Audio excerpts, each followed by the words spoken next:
이 사람아, 내가 누구이기에 감히 하나님께 반문하느냐?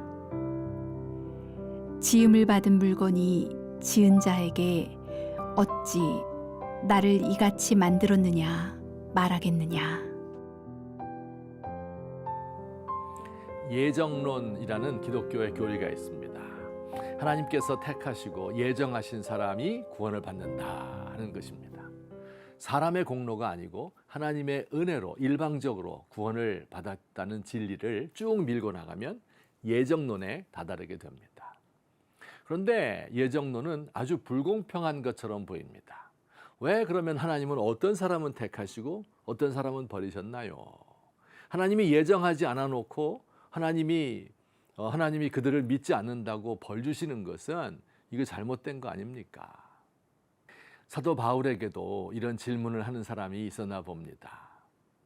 그러면 하나님이 어찌하여 허물하시겠느냐? 누가 그 뜻을 대적하겠느냐? 이런 뜻이죠.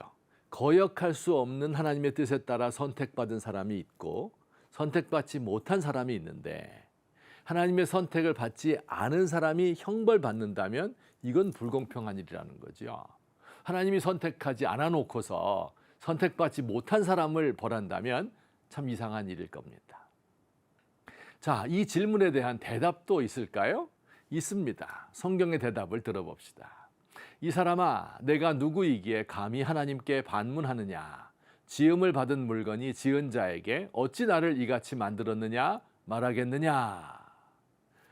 여러분, 토기장이 혹은 옹기장이를 아시죠? 진흙 한 덩어리를 물레 위에 올려놓고 발로 돌리면서 옹기를 만드는 사람입니다. 같은 진흙으로 임금님 밥상에 올라가는 밥그릇도 만들고 항아리도 만들고 요강단지도 만듭니다. 이 요강이 옹기장이에게 말할 수 있나요? 왜 누구는 임금님 밥그릇을 만들고 나는 이렇게 요강단지를 만들었냐고요. 여러분, 이 성경 말씀은 인간은 꼭두각시에 불과하니 하나님께 따져 묻지 말라 하는 뜻이 아닙니다. 하나님이 하시는 일을 사람이 다 알 수 없다 하는 것을 가르치고 있는 말씀입니다. 그렇습니다. 하나님이 하시는 것을 사람이 다 알 수 없습니다. 성경 다른 곳에서 말씀합니다. 감추어진 일은 우리 하나님 여호와께 속하였거니와 나타난 일은 영원히 우리와 우리 자손에게 속하였나니. 감추어진 일이란 하나님만 아시고 사람에게 알려지지 않은 비밀을 말합니다. 나타난 일이란 하나님이 우리의 구원과 삶을 위하여 가르쳐 주신 일들을 말합니다. 인간의 과학이 아무리 발달했다고 해도요, 알 수 없는 일, 감추어진 일들이 있습니다. 예컨대 우주가 시작한 시작점이 있는가 하는 질문입니다.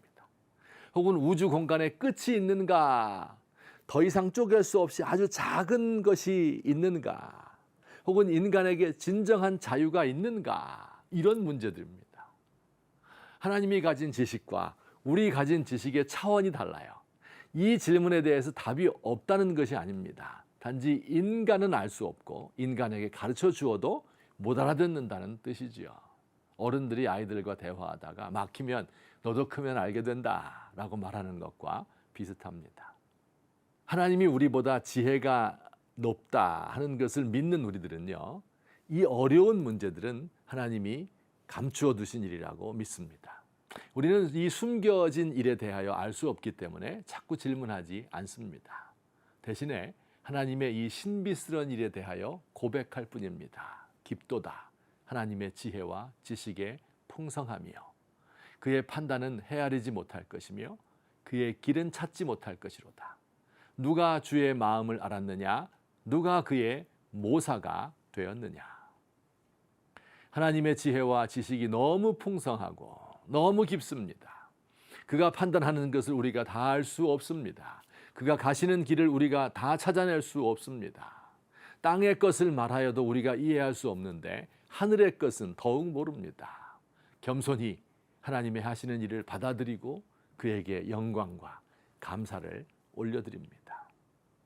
아마 대한민국 성도들이 다 좋아하는 찬송일 것입니다. 하나님의 은혜로 있을 데 없는 자 왜 구속하여 주는지 난 알 수 없도다. 왜 내게 굳센 믿음과 또 복음 주셔서 내 마음이 항상 편한지 난 알 수 없도다. 왜 내게만 성령을 주셔서 내 마음을 감동해서 주 예수 믿게 하는지 난 알 수 없도다. 이렇게 감추어진 것들도 있지만 나타나는 것도 있습니다. 내가 믿고 또 의지함은 내 모든 형편 아시는 주님 늘 보호해 주실 것을 나는 확실히 아네. 아멘.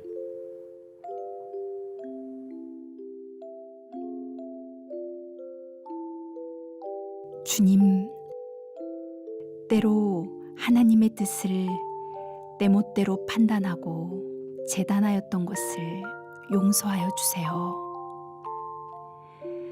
나의 마음에 맞지 않으면 하나님을 원망하고 불평하기도 하였습니다. 주님의 판단을 따라갈 수 없고 주님의 길을 알 수도 없습니다. 오직 저를 위하여 하신 위대한 일을 겸손히 찬양하며 받아들일 뿐입니다.